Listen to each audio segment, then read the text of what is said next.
கவனிங்கண்ணா, தயவு செஞ்சு யாரும் குடிக்காதீங்கண்ணா. அநேக குடும்பத்துல நடக்கிற சண்டைக்கு காரணம் இந்த குடிப்பழக்கம். அநேக குடும்பத்துல கணவன் மனைவி பிரிந்திருக்கிறதுக்கு காரணம் இந்த குடிப்பழக்கம். அநேக குடும்பங்கள் வறுமையில வாடுறதுக்கு காரணம் இந்த குடிப்பழக்கம். அநேக குடும்பங்கள்ல இளம் வயதிலேயே பெண்கள் விதவைகளாக காரணம் இந்த குடிப்பழக்கம். அநேக சாலை விபத்துகள் நடக்கிறதுக்கு காரணம் இந்த குடிப்பழக்கம். தயவு செஞ்சு யாரும் குடிக்காதீங்கன்னா. இந்த குடிப்பழக்கத்திலிருந்து வெளிவரணும்னா இயேசுவை நோக்கி பாருங்க. இந்த பாவத்திலிருந்து விடுதலையாக இயேசு உங்களுக்கு உதவி செய்வார்.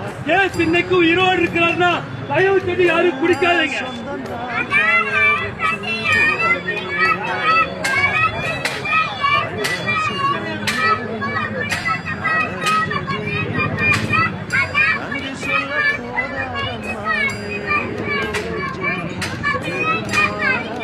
தயவு செஞ்சு கவனிங்கன்னா, கிறிஸ்துமஸ் முன்னிட்டு உங்களுக்கு பைபிள் கொடுவதற்கு கிறிஸ்துமஸ் பரிசா ஏழைகளோட வாங்கிக்கங்க. ஏசு உங்களுக்கு விடுதலை கொடுப்பார். அண்ணா வாங்கிக்கலாம்.